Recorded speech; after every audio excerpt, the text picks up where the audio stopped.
नमस्ते। हमारे साप्ताहिक कार्यक्रम प्रोफेसर अभय दुबे के साथ बातचीत में आपका स्वागत है। प्रोफेसर साहब, संविधान पे चर्चा हो रही है, बहुत कस के हो रही है। 75 साल हो गए हैं और अ, दोनों सदनों ने कहा कि भाई इस पे चर्चा हो। हालांकि राज्यसभा में तो कुछ विशेष नहीं हुआ है। राज्यसभा का मैं इसलिए रेफरेंस लेना जरूरी है कि लोकसभा की बात भी करेंगे। राज्यसभा में कुछ अजीब सी एक चीज ये हुई है कि विपक्ष ने एक अविश्वास का प्रस्ताव जो सभापति महोदय हैं उपराष्ट्रपति भारत के धनखड़ साहब उनके खिलाफ किया है। पहली चीज तो मुझे ये अजीब अटपटी सी लग रही है कि जब वो अविश्वास प्रस्ताव आ गया है उसके और उन्हीं के खिलाफ आया है, उसके बाद भी धनखड़ जी बिल्कुल बेशर्मी के साथ अपने आसन पे डटे हुए हैं और जिन बातों को लेके वो अविश्वास प्रस्ताव आया है उसको वो वैसे ही निभा रहे हैं, उसी तरह से बीजेपी के लिए बैटिंग कर रहे हैं, इसको कहते हैं।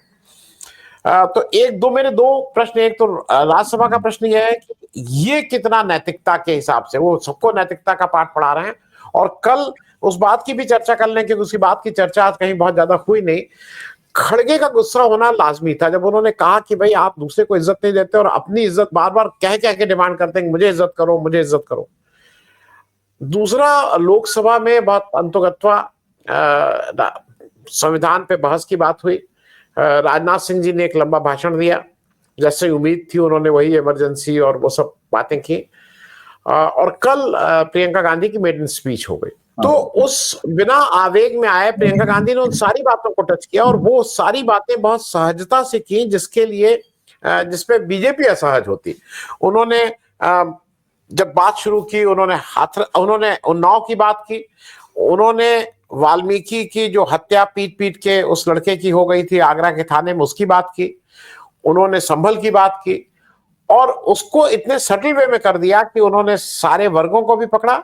उत्तर प्रदेश की खस्ता बदहाली की भी बात की जो इस शासन व्यवस्था है। इन सबके बीच मैं पहला टिप्पणी ये ले लूं कि कहीं संविधान आपको लग रहा है कि किसी तरह से बचा हुआ है कि ये जो सिर्फ एक रस्म अदायगी चल रही है। आनंद जी, मैंने प्रियंका गांधी का पूरा वक्तव्य सुना और मैं मानता हूं कि वो तारीफ के काबिल वक्तव्य था। बड़ी सफाई से सधी हुई भाषा में और बड़े शिष्ट तरीके से वो अपनी बात कह रही थी और उनके शब्द भी बड़े संतुलित थे। हालांकि फिर भी पीठासीन अधिकारी ने, जैसा कि वो हमेशा करते हैं, भारतीय जनता पार्टी के कार्यकर्ता के तौर पर आचरण करते हैं, जब उन्होंने सरकार को कायर कहा तब उन्होंने वो शब्द भी सदन की कार्रवाई से निकाल दिया और गौतम अडानी का जब उन्होंने नाम लिया कि केवल एक व्यक्ति को बचाने के लिए सब ये किया जा रहा है, तो उन्होंने वो शब्द भी, गौतम अडानी का नाम भी सदन की कार्रवाई से निकाल दिया। तो हमें उनसे यही उम्मीद थी और ज्यादा उम्मीद करनी नहीं चाहिए। जहां तक आपने नैतिकता का सवाल उठाया जगदीप धनखड़ के सवाल पर उपराष्ट्रपति महोदय के, तो मैं समझता हूं कि हम लोग जिन नैतिकताओं के आधार पर राजनीति को अपनाते हैं और राजनीतिक आचरण करते हैं, भारतीय जनता पार्टी और उनके नेताओं की नैतिकता शायद कुछ अलग तरह की नैतिकता है। वो किस तरह की, उनसे हमें उम्मीद हम गलत करते हैं, गलत उम्मीद करते हैं। वो किस तरह की नैतिकता है, मैं जरा इसके ऊपर जब संविधान वाले सवाल पे मैं कुछ रोशनी डालूंगा अपने तरीके से, तब उससे वो स्पष्ट होगी बात। देखिए, जिस नरेंद्र मोदी ने 2014 में प्रधानमंत्री पद की शपथ ली और सदन में घुसते ही सबसे पहले मत्था टेका और घोषित किया उन्होंने कि संविधान हमारा सबसे बड़ा धर्म ग्रंथ है। अच्छा, उस वक्त लगा कि ये कोई बहुत ऊंची बात बोल गए। उस वक्त ये भी लगा कि शायद ऑर्गेनाइजर में कभी जब संविधान का 1950 में जब विरोध किया गया था तो उससे राष्ट्रीय स्वयंसेवक संघ अलग हट गया है। लेकिन ये सब हम लोगों की गलतफहमी साबित हुई। मैं ये मानता हूं कि मुझे एक नई किताब लिखनी पड़ेगी। इसका किताब का शीर्षक होना चाहिए सत्ताधारी संघ। संघ जब विपक्ष में होता है तब जो बोलता है और जब सत्ता में होता है जब जो करता है, इन दोनों बातों में कितना फर्क है यह भी थोड़ी 2 मिनट में स्पष्ट होगा। अच्छा, तो अब जैसे ही उन्होंने संविधान को धर्म ग्रंथ घोषित किया, वैसे ही संविधान व्यवहारिक रूप से एक पूजा की वस्तु बन गया। उसको एक जगह स्थापित किया जाएगा, संविधान की किताब को स्थापित किया जाएगा, उसके सामने अगरबत्ती जलाई जाएगी और आसपास राष्ट्रीय स्वयंसेवक संघ के कार्यकर्ता, स्वयंसेवक, प्रचारक लोग और भाजपा के लोग और भाजपा के सहयोगी दलों के लोग उसके आसपास भजन कीर्तन, संविधान का भजन कीर्तन करते हुए परिक्रमा करेंगे उसकी। ये होगा। संविधान में क्या लिखा हुआ है, शब्द क्या है, उस शब्द के पीछे की भावना क्या है, इन तमाम चीजों को पिछले 10 साल का इतिहास, इन तमाम चीजों को तिलांजलि देने का इतिहास है। पूरी की पूरी उनकी सिलसिलेवार योजना ही यही है। पूरी योजना पे अमल उस वक्त शुरू हुआ जब उन्होंने संविधान को धर्म ग्रंथ कहा, और उसके बाद संविधान के उल्लंघन की प्रक्रिया एक शुरू हो गई जो आज तक चली जा रही है। अब मैं पहली बात बताता हूं। शायद ही कोई इस बात से इनकार करेगा कि संविधान ने हमारे लोकतंत्र को एक संघात्मक ढांचा दिया है, एक ऐसा ढांचा दिया है जिसमें केंद्र की शक्तियां स्पष्ट हैं, थोड़ी संघ के मुकाबले केंद्र शक्तिशाली है, और लेकिन संघात्मक ढांचा निश्चित रूप से अपनी जगह पर मौजूद है। अगर संघात्मक ढांचा मौजूद नहीं होता तो राज्यसभा का कल्पित नहीं की जाती।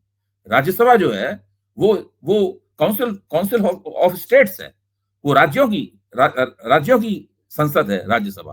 तो वो इस बात का, राज्यसभा का होना ही इस बात का प्रमाण है कि संघात्मक ढांचा भारतीय लोकतंत्र के लिए कितना महत्वपूर्ण है।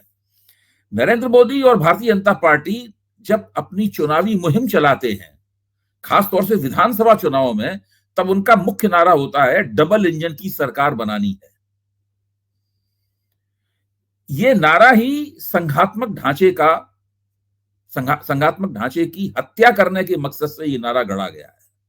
इस नारे का सीधा मतलब यह है कि अगर भारतीय जनता पार्टी को बहुमत नहीं मिला राज्य में, तो केंद्र सरकार उसके साथ सहयोग करेगी। आपकी सरकार एक इंजन की सरकार रह जाएगी, दूसरा केंद्र का इंजन है, इसकी मदद नहीं करेगा।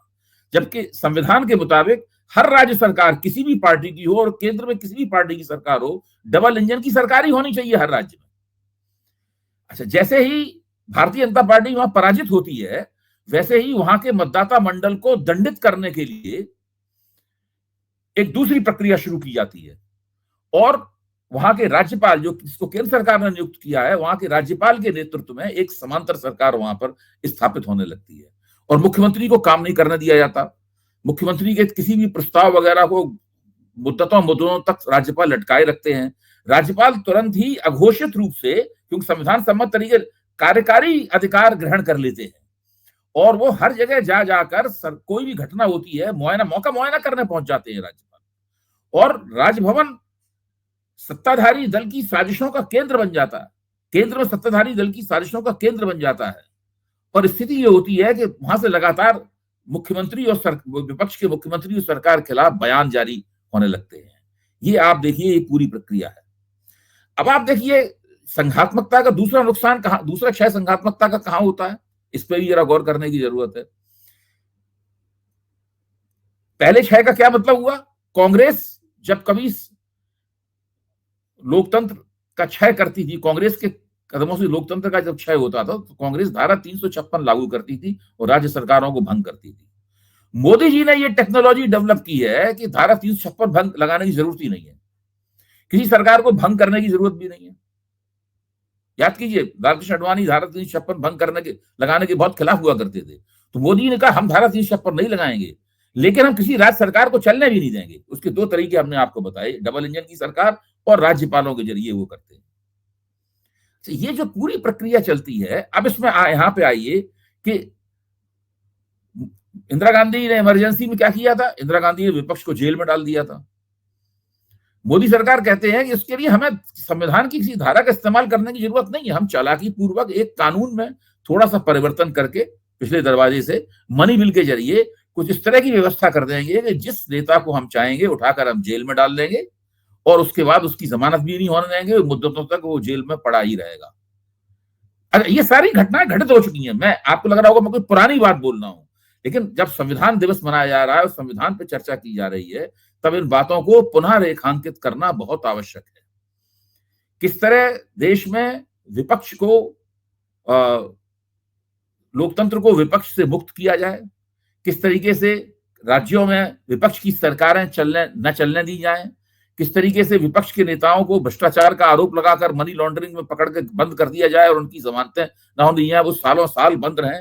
अगर सुप्रीम कोर्ट ने विशेष हस्तक्षेप करके इन लोगों को जमानतें नहीं दी होती, तो ये सब लोग, हेमंत सोरेन, अरविंद केजरीवाल, मनीष सिसोदिया, सारे लोग अभी जेल में होते इस वक्त, सारे लोग जेल में बंद होते इस वक्त, और भारतीय जनता पार्टी छाती पीट पीट कर कह रही होती थी कि ये भ्रष्ट है, ये भ्रष्ट है। अच्छा, ये सारी की सारी प्रक्रिया लगातार चल रही है, और मुझे इस बात पर ताज्जुब होता है कि राहुल गांधी और विपक्ष के दूसरे नेता और प्रियंका गांधी सरकार की उचित ही आलोचना करते हैं, लेकिन वे इन पहलुओं को रेखांकित नहीं करते। कि किस तरीके से हमारा संघात्मक ढांचा है उसको लोगों ने बहुत ही कमजोर कर दिया है और व्यवस्थित नियोजित तरीके से उसको लगातार उत्तरोत्तर कमजोर करते चले जा रहे हैं। ये जो वन नेशन वन इलेक्शन है, ये एक और संविधान के मूल्यों के एक और विरोध में। जिस वक्त भारत आजाद हुआ था और चुनाव होने शुरू हुए थे, और जब लोकसभा और विधानसभाओं के चुनाव एक साथ हुआ करते थे, तो वो उसके लिए कोई कानून नहीं बनाया गया था। ऐसा नहीं था कि कानूनी बंदिश हो उन दोनों के एक साथ होने की। वो तो एक प्रक्रिया थी। ये मान लिया गया था कि भाई सबके चुनाव होने, एक साथ कर दिया जाए, सरकारें चलेंगी, एक साथ कार्यकाल पूरा करेंगी, फिर दोबारा चुनाव होंगे। जैसे जैसे सरकारें बीच बीच में टूटने लगी, क्षेत्रीय शक्तियों का उदय हुआ, सरकारें टूटने लगी, फिर दोबारा लगा कि ये नहीं हो सकता और धीरे धीरे वो प्रक्रिया भंग हो गई। कोई नियम कानून नहीं था। अब ये क्या कर रहे हैं, एक कानून बना के इस चीज को लोगों के ऊपर थोप रहे हैं। ये भी संविधान की जो शब्द और भावना है उसका उल्लंघन है। एक तो पीएमएलए कानून के जरिए उन्होंने जो किया वो एक टेक्नोलॉजी का एक हिस्सा है। डबल इंजन की सरकार है, टेक्नोलॉजी का दूसरा हिस्सा है। राजभवनों का जो दुरुपयोग है वो टेक्नोलॉजी का तीसरा हिस्सा है। और वन नेशन वन इलेक्शन वाला जो कानून अभी बनाने जा रहे हैं वो इसकी टेक्नोलॉजी का चौथा आयाम है। ये चार बहुत ही महत्वपूर्ण पहलू हैं। इन पहलुओं से बिल्कुल स्पष्ट है कि अच्छा, और दूसरे सरकारें संविधान सम्मत तरीके से काम कर रही हैं। सुप्रीम कोर्ट को इस बात के अधिकार हैं कि उस सरकार के कदमों की समीक्षा कर सके और सरकारों को रोकने के लिए कुछ आदेश जारी कर सके, कुछ टीका टिप्पणियां कर सकते। इसके बारे में इनकी जो भाजपा की सरकार है उन्होंने मान लिया है कि सुप्रीम कोर्ट कुछ भी करता रहे, हम कोई बात सुनेंगे ही नहीं। हम एक काम से सुनेंगे, दूसरे से निकाल देंगे। अब सुप्रीम कोर्ट के आदेश पे होर्डिंग नहीं हटाया जाता, ये हालत है। बुलडोजर के खिलाफ सुप्रीम कोर्ट ने कैसे कड़े कड़े आदेश दे दिए हैं, बुलडोजर नहीं बंद होता चलना। अच्छा, जो पूजा स्थल सुरक्षा अधिनियम है, पूजा स्थल सुरक्षा अधिनियम में जो लिखा हुआ है उसका पालन नहीं हो रहा है। जो मौखिक कह दिया मुख्य न्यायाधीश ने उसका पालन हो रहा है। अब उसके लिए नए मुख्य न्यायाधीश को सबके ऊपर रोक लगानी पड़ी है और 4 हफ्ते में सरकार से कहा है कि आप इसमें बताइए कि आपका इस पर रवैया क्या है। अब मैं ये इट इज एनीबॉडीज गेस, किसी के सरकार क्या कहेगी। क्या सरकार उस कानून को जो उसने 16 साल तक सत्ता में रहने के बावजूद कभी नहीं बदला, क्या उस कानून को गलत बताएगी या उस कानून में खामियां निकालेगी? ये सरकार क्या करेगी इस सवाल के ऊपर? ये अब 4 हफ्ते बाद हम लोगों को, 3.5 हफ्ते बाद हम लोगों को पता चलेगा। तो मैं कुल मिलाकर कहना ये चाहता हूं कि इस सरकार का पूरा पिछले 10 साल का इतिहास संविधान के शब्द और उनकी भावनाओं के उल्लंघन का और उनके हनन का इतिहास है। संविधान को पूजा की वस्तु बनाकर जो मन में आए कर रहे हैं, बिल्कुल मनमानी चला रखी है। और इनके तमाम कारकुन साफ तौर पे कहते हैं कि न्यायपालिका का जो कभी कभी हस्तक्षेप हो जाता है ये भी अनावश्यक है, चुनी हुई सरकार ही सर्वोपरि है। तो संविधान का ये जो पूरा संविधान ने लोकतंत्र को ढांचा दिया था कि भाई आपके 3 स्तंभ हैं, उस शक्तियों के उस बंटवारे को, उस चेक एंड बैलेंस वाले प्रक्रिया को भी ये लोग मानने के लिए तैयार नहीं है। तो ये जो हो रहा है बहुत ही डरावना है। मैं इसीलिए बार बार कहता हूं, मुझे प्रोफेसर डीएल शेठ की बात याद आती है, धीरूभाई शेठ की। वो हमेशा कहते थे कि राम भक्तों को 14 साल का वनवास देना पड़ेगा वरना ये नहीं मानेंगे किसी कीमत पे। आप कोई भी अपील करके, कोई भी मुकदमा लड़के, कोई भी फैसला सुप्रीम कोर्ट से निकलवा कर, कोई भी आंदोलन करके आप इन लोगों से कुछ भी नहीं बनवा सकते। केवल तभी मानते हैं जब इनको लगता है इनके इस कदम से चुनाव में बहुत ज्यादा नुकसान हो जाएगा, ये हार जाएंगे। इस बात से बहुत डरते हैं कि हम चुनाव ना हार जाएं कहीं। सभी पार्टियां, कोई पार्टी चुनाव नहीं हारना चाहती, लेकिन चुनाव हारने से पार्टियां डरती नहीं है जिस तरीके से लोग डरते हैं। मैं राष्ट्रीय स्वयंसेवक संघ के लोगों से मैंने अंदरूनी बातचीत की। उन्होंने जब बातचीत थोड़ी आगे बढ़ी और थोड़ा एक तरह की एम्पैथी कायम हो गई तर्क के, दलीलों के आधार पर, तो एक ने कहा कि देखिए अगर हम चुनाव हार गए तो हम सबको पकड़ पकड़ के पीटा जाएगा। तो हल्की भाषा में उन्होंने कहा। तो हमने कहा क्यों, किस आधार पर कह रहे हैं? अरे भाई हम भी तो उनके साथ वही सलूक कर रहे हैं, हमारे साथ भी वही सलूक होगा। सही बात है, जिस डंडे से आप लोगों को पीट रहे हैं उस डंडे से आपको पीटा जाएगा। तो किसी भी कीमत पर ये लोग सत्ता को छोड़ने के लिए तैयार नहीं है। इसीलिए हम लोगों में 4 जून के नतीजे के बाद हम देखने लगे थे ना कि इनके उनके बीच में अंतर विरोध है, ये इनकी टांग खींचना चाहते हैं, ये इनको हटाना चाहते हैं। ये सब हो सकता है, हो, लेकिन इन लोगों के अंदर सत्ता में किसी भी तरीके से बने रहना है, इसके ऊपर बड़ी ही जबरदस्त एकता है। और इस मामले में सब लोग, these are the people who are cut from the same cloth. कोई इसके अंदर मुझे शक नहीं रह गया यार। इन लोगों के बीच में बहुत ज्यादा अंतर विरोध देख के हम लोगों को अपना समय ज्यादा खर्च नहीं करना चाहिए। ये अपना प्रोजेक्ट हिंदुत्ववादी राष्ट्र बनाना है, इस प्रोजेक्ट पे बिल्कुल दृढ़ है। जी, मैं अब अडानी पाऊं से पहले मेरे 1-2 प्रश्न हैं। और जो आपने कहा उसका एक हिंदी अनुवाद यह है कि उसी थान के सब कटपीस हैं। थान एक ही है, उसी के कटपीस ये सब लोग हैं। ये लखनऊ भाषा में इसको लोग कहते हैं, तो उसी थान के कटपीस है। मैं इसलिए, क्योंकि आप जब संविधान की बात कर रहे हैं तो एक जगह वो बार बार जो न्यायपालिका है वो थोड़ा कहीं आशा की किरण दिखाती है और फिर मामला बंद हो जाता है। लेकिन फिर भी मैं कहूंगा कि जितने भी हालात हैं उसमें जो कल जस्टिस खन्ना की बेंच, सीजीआई की बेंच ने जो एक ऑर्डर, एक कम से कम इंटरिम ऑर्डर देके प्लेसेस ऑफ वर्शिप एक्ट 91 को उन्होंने कहा कि हम जब तक सुन रहे हैं तब तक आप ये सब बंद मतलब बंद। उन्होंने कहा नहीं, कुछ नहीं, कोई सर्वे नहीं, कोई कार्रवाई नहीं, कोई इंटरिम ऑर्डर नहीं, कोई फाइनल ऑर्डर नहीं, सब कुछ बंद, हमें सुनने दीजिए और हम सरकार का पक्ष जानना चाहते हैं। उन्होंने एक काम और अच्छा किया कि जो जस्टिस विश्वनाथन थे उन्होंने चंद्रचूड़ जी को ठीक से कोट किया, उनके उस निर्णय को कोट किया जो राम जन्मभूमि बाबरी मस्जिद विवाद में आया था, जहां पे उस निर्णय का पार्ट ये था कि इसके बाद कुछ नहीं होगा। प्लेसेस ऑफ वर्शिप एक्ट की बहुत कई बार वहां पे रेफरेंस दिया गया था। मैं ये बात इसलिए कह रहा हूं कि अब 2 चीजें धीरे धीरे समझ में आ रही हैं। चंद्रचूड़ साहब ने बहुत नुकसान किया था, और चंद्रचूड़ साहब ने इसलिए नहीं नुकसान किया कि था कि वो नासमझ थे। इसका मतलब उन्होंने पूरी समझदारी से उस एजेंडा को आगे बढ़ाने में वो भी एक हथियार हो गए थे। आपको क्या लगता है कि जस्टिस खन्ना के पास केवल मई तक का समय है, ये कुछ फाइनल इस प्लेसेस ऑफ वर्शिप एक्ट में कुछ ऐसा निर्णय दे पाएंगे कि कम से कम जो आग सुलग रही है उस पर ठंडक हो, उस पर रोक लगे? नहीं, दे सकते हैं। उनको उन्होंने जो पूरा अपना रवैया दिखाया है, बहुत ही अभी तक तो मुझे बहुत स्वागत योग्य लग रहा है। और वो जानते हैं कि उनके पास समय कम है, और इस बीच में वो अपनी, मुझे लगता है, कुछ छाप छोड़ के जाना चाहते हैं, और ये एक बहुत तसल्ली देती है बात। दूसरे, आपकी बात में एक छोटा सा संशोधन अपनी तरफ से पेश करूंगा। हमें न्यायपालिका से कोई उम्मीद नहीं है, हमें सुप्रीम कोर्ट से कुछ उम्मीद है, जो न्यायपालिका की शीर्ष पर बैठा हुआ है। सुप्रीम कोर्ट के नीचे की जो न्यायपालिका है, जो बहुत बड़े आकार की है, और दरअसल देखा जाए तो देश की सारे मुकदमे तो नीचे वाले लोग सुन रहे हैं। सुप्रीम कोर्ट में तो कुछ चुनिंदा चीजें पहुंचती हैं वहां पर, तो नीचे वाले लोगों से कोई उम्मीद है, ये हाई कोर्ट के जजों से कोई उम्मीद नहीं है। और ज्यादा नीचे की जो न्यायपालिका है, लोअर कोर्ट से, निचली अदालत से कोई उम्मीद नहीं है। वहां तो हालत ये है कि सब लोग तैयार बैठे हुए हैं, एक बंदा ले जाता है उसमें याचिका, फटाक से सर्वे का ऑर्डर हो जाता है देखते देखते। और कहीं भी सर्वे का ठीक ही किया उन्होंने, उसकी पर रोक लगा दी। अगर रोक नहीं लगाते तो वो आदेश देते रहते, वहां सर्वे भी चलते रहते, और सर्वे के ऑर्डर भी होते रहते। तो जस्टिस खन्ना से मुझे बहुत उम्मीद है, और ये एक बहुत बड़ी परीक्षा की घड़ी भी है जस्टिस खन्ना के लिए और हमारे लोकतंत्र के लिए भी, कि सरकार खुद अदालत में आके अपना रवैया जाहिर करे। सरकार कह सकती है अदालत में कि हम इस कानून से संतुष्ट नहीं है, ये कानून ठीक नहीं है, और हम इस कानून को आगे बदलेंगे उसको, ऐसा भी सरकार कह सकती है। लेकिन आज तक कभी भी ऐसा हुआ नहीं है। सरकार ने, सुप्रीम कोर्ट ने किसी भी कानून का खंडन नहीं किया है आकर, आज तक किसी भी सरकार ने। न मोदी सरकार ने 10 साल में किया, न अटल बिहारी की सरकार ने 10 साल में किया, न कांग्रेस की सरकारों ने, न मोर्चा सरकारों ने 10 साल में किया। कभी भी सरकार ने औपचारिक रूप से किसी भी कानून को ये नहीं किया है कि भाई ये कानून जो है हम बदलेंगे, ये उसमें बदला हो ना बदला हो बात की बात है। अदालत में आके ये बात नहीं कही। जी, मैं एक टिप्पणी इसलिए चाहूंगा कि वो टिप्पणी दर्शकों के लिए आवश्यक है, आपके कार्यक्रम में आवश्यक है।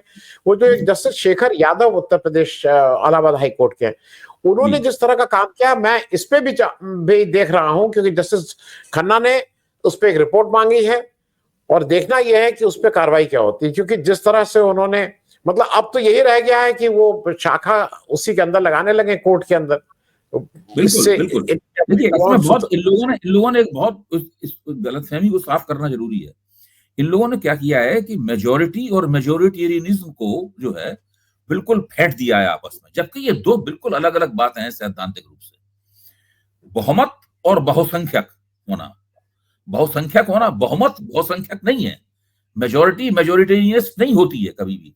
बहुसंख्यकवाद का मतलब होता है परमानेंट मेजोरिटी बनाने की कोशिश करना, और परमानेंट मेजोरिटी बनाई जाती है धर्म, आप किस धर्म के हैं, आप किस नस्ल के हैं, आप कौन सी भाषा के हैं, आप कौन सी जाति के हैं, कौन से समुदाय के हैं। भाई इस इलाके में तो हमारी समुदाय सबसे ज्यादा है तो हमारी परमानेंट मेजोरिटी हो गई। इस राज्य में ये धर्मावलंबी सबसे ज्यादा है तो हमारी परमानेंट मेजोरिटी हो गई। इस भाषा के बोलने वाले सबसे ज्यादा हैं तो हमारी परमानेंट मेजोरिटी हो गई।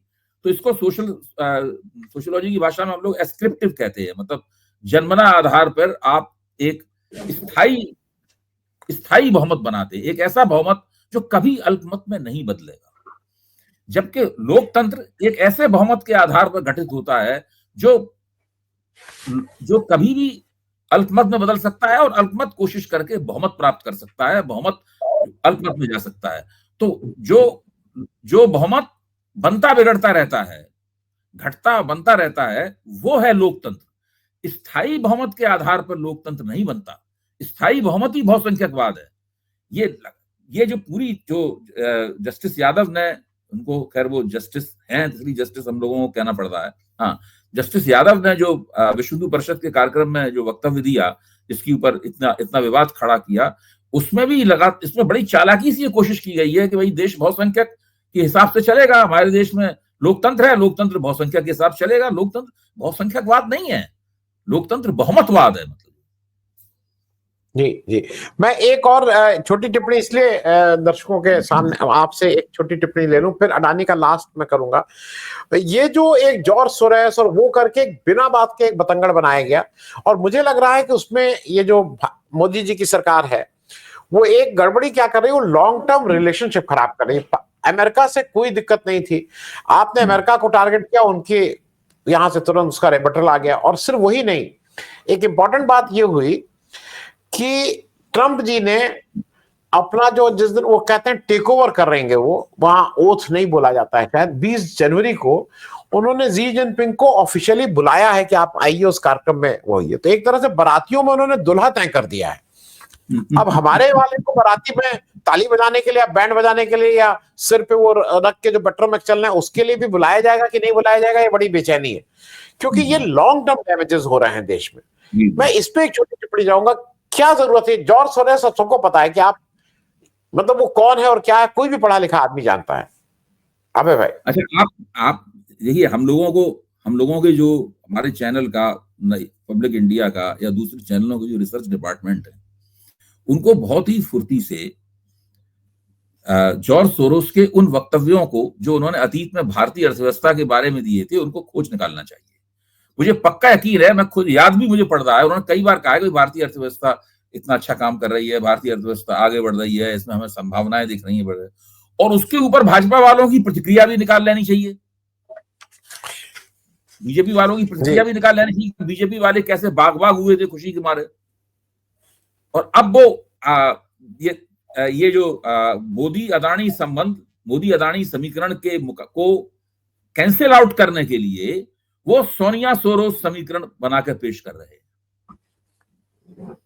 जिसका जो कहीं चलेगा नहीं। मेरा मानना यह है, आप हिंदुस्तान में कोई भी 1 लाख लोग चुन लीजिए और उनसे पूछ लीजिए कि वो अदानी को ज्यादा जानते हैं कि सोरोस को ज्यादा जानते हैं, तो आपको बहुत जमीन आसमान का फर्क उसमें लगेगा। जॉर्ज सोरोस कोई बहुत लोकप्रिय नाम और लोकप्रिय हस्ती देश में नहीं है। तो ये सब जो कर रहे हैं, ये केवल संसद में उनको कुछ कहने के लिए उनके पास हो, ये एक तरह की स्पिन डॉक्टरी है। स्पिन डॉक्टरी के अलावा कुछ भी नहीं है। आप देखिए ना, जो ओसीसीआरपी है, ओसीसीआरपी के लिए की आलोचना जब एक फ्रेंच मीडिया मंच ने की, जिसका नाम शायद मीडिया पार्ट है, मीडिया पार्ट की आलोचना का जो उन्होंने बेजा इस्तेमाल किया, उस पर मीडिया पार्ट ने बहुत आपत्ति दर्ज की है। उसने कहा हमने ये आलोचना नहीं की थी कि आप इस तरह से उसका इंस्ट्रूमेंटलाइजेशन कर लें अपने पक्ष में। तो सारी दुनिया में इसका बहुत ही बुरा संदेश जा रहा है। खासतौर से सत्ताधारी दल संसद के पटल के ऊपर जब इस तरह की कोई एक व्यक्ति, कोई सत्ताधारी नेता अलग से कहीं कोई बाहर कह दे, वो अलग बात नहीं है। आप तो अधिकृत तरीके से दुनिया के सामने अपना एक ऐसा चेहरा पेश कर रहे हैं जो किसी भी अंतर्राष्ट्रीय शक्ति को पसंद नहीं आएगा। जी, और ये भी मैं बता दूं, केवल गलत ढंग से नहीं समझ, झूठ बोला। उस रिपोर्ट में कहीं भी इंडिया भारत का नाम नहीं था। ये झूठ बोला संसद में, वो दिखा के रिपोर्ट की इंडिया के लिए उसमें रशिया का नाम था, वेनेजुला का नाम था, साइप्रस, भारत का नाम भी नहीं था। खैर, मैं अब अंतिम एक मेरा एक प्रश्न ये है कि धीरे धीरे मुझे ऐसा लग रहा है कि मामला सारा अडानी के आसपास होता जा रहा है। आज मैं किसी के साथ और चैनल पर था, उन्होंने कहा कि अब ये मोदी सरकार नहीं, अभी अडानी सरकार इसको बोलिए, क्योंकि अब अडानी जी इतने इन्वॉल्व हो गए हैं भारत की पॉलिटिक्स में। उन्होंने इंडिया गठबंधन में भी वो टारगेट किए हुए हैं। इंडिया गठबंधन के खास करके टीएमसी, समाजवादी पार्टी और एनसीपी, ये वोकल होकर कह रहे हैं कि अडानी सरकार बोलते बोलते कहीं हमें अडानी विपक्ष की शिनाख्त न करना पड़े हमें, क्योंकि ये भी एक समस्या है। क्योंकि अडानी ने विपक्ष की टोकरियों में भी अपने बहुत से अंडे रख छोड़े हैं। क्या आप कहिए विपक्ष ने अडानी की टोकरी में अपने बहुत से अंडे रख दिए हैं? हाँ, अडानी जी बहुत ही शक्तिशाली हो गए हैं। देखिए, वो एक इंफ्रास्ट्रक्चरल कारपोरेट घराना है जो देश में मेरे ख्याल और कोई दूसरा है नहीं उतने बड़े स्तर का। बहुत ही दूसरी कंपनियां इतने बड़े स्तर की नहीं है। वो बहुत बड़े बड़े साइलोस बनाते हैं, टेक्नो पार्क बनाते हैं, वो हवाई अड्डे चलाते हैं, वो गोदियां चलाते हैं, वो बहुत बिजली बेचते हैं, बिजली बांटते हैं, वो बिजली कारखाना भी लगाते हैं। तो ये सब वो कर रहे हैं। अब सौर ऊर्जा वाला कितना काम कर रहे हैं, इसमें ये घपला हुआ। सौर ऊर्जा छोटी मोटी कोई चीज नहीं थी वो, जिसमें इतना बड़ा घपला उन्होंने कर दिया। इससे एक तरह से भारत में सौर ऊर्जा आने की, सौर ऊर्जा प्रचलित होने की जो संभावनाएं थी, उन संभावनाओं पे भी बड़ा आघात हुआ है। तो अडानी अगर न होते इतने विवादास्पद, तब भी राज्य सरकारों को उनकी जरूरत रहती। विवादास्पद है तब भी राज्य सरकारों को उनकी जरूरत है। और देखिए, बहुत बड़े पैमाने पर उन्होंने अपने हाथ इधर उधर फैला दिए। केंद्र सरकार से लेके और सबके साथ वो खाना खाते हैं। वो सत्ताधारी के साथ भी जाकर खाना खाते हैं और विपक्ष के मुख्य नेता के साथ भी खाना खाते हैं। जिस राजधानी में आप बैठे हुए हैं वहां भी हो चुका है। जी नहीं अबे भाई, मैं सिर्फ एक चीज आपसे ये समझना चाह रहा था, ये धीरे धीरे लेकिन ये मामला हो रहा है कि अडानी ही सारी समस्याओं की जड़ है, चाहे वो महंगाई हो, चाहे बेरोजगारी हो, गैर बराबरी हो, लोगों को काम नहीं मिल रहा है, नौकरियां जा रही हैं, ये एक धीरे धीरे सेटल होता जा रहा है। मैं इस दृष्टि से आपसे पूछ रहा था। आप बिल्कुल ठीक कह रहे हैं। अर्थशास्त्रियों ने बात कहना शुरू कर दिया है। देखिए, जो सुब्रमण्यम है आपके अरविंद सुब्रमण्यम, वो इस बात को कह चुके हैं। उसके बाद विरल आचार्य जो कि आपके रिजर्व बैंक के पूर्व डिप्टी डायरेक्टर आरबीआई के, वो इस बात को कह चुके हैं। और ये भी हो गया है तय लगभग कि जो बाकी पूंजीपति हैं देश के बड़े, अदानी के बाद अंबानी का नंबर आता है, फिर टाटा है, फिर भारतीय एयरटेल है, फिर आदित्य बिरला ग्रुप है, उसके बाद ये 5 के बाद में फिर 6वां, 7वां, 8वां, 9वां, 10वां, ये तमाम जो नंबर आते हैं, ये सब बहुत बहुत बड़े पूंजीपति हैं इस देश के। ये सब लोग अदानी को मिलने वाली जो प्राथमिकता है, और उस प्राथमिकता के कारण अदानी का जो रॉकेट की तरीके से ऊपर जा रहे हैं, अदानी की संपत्तियां और उनका पूरा कारोबार ऊपर जा रहा है, इन सबको लेकर पूरे कारपोरेट जगत में एक बहुत असहजता है। राहुल गांधी को मैं इस बात का श्रेय दूंगा कि उन्होंने इस चीज को कुछ पहचाना है थोड़ा सा, कि अदानी को जो प्राथमिकता मिल रही है, इसको लेकर बाकी लोग असहज हैं। तो अदानी के ऊपर जो उनका हमला है राहुल गांधी का लगातार, और मोदानी इकोसिस्टम पे उनका जो अटैक है राहुल गांधी का, उसके पीछे एक ये भी बात है कि किसके जो भारत की कारपोरेट शक्तियां हैं वो सोचें और कांग्रेस की तरफ वो उनका झुकाव थोड़ा सा बढ़े। देखिए, मोदी जी को तब तक नहीं चुनाव हराया जा सकता है जब तक कि कारपोरेट ताकतें नहीं मिलकर तय कर लेती कि भाई इनका बहुत हो गया है। वो कुछ ना कुछ तो, जहां से जो शक्ति के स्रोत हैं, जहां से पूरी शक्ति प्राप्त हो रही है, वहां पे कुछ ना कुछ तो परिवर्तन होना होगा।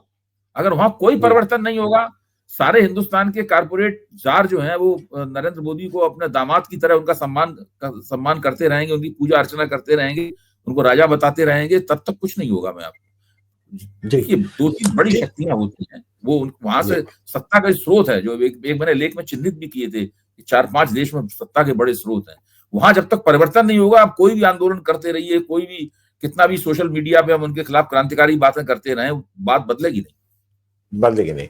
बहुत बहुत धन्यवाद अभय भाई, और उम्मीद यह है कि ये जब लोकसभा का सत्र खत्म होगा तो शायद उसमें बहुत सी चीजें और भी आने को हैं। लोग तरह तरह की अटकलें हैं कि वन नेशन वन इलेक्शन भी शायद पेश हो जाए, मालूम नहीं क्या क्या हो।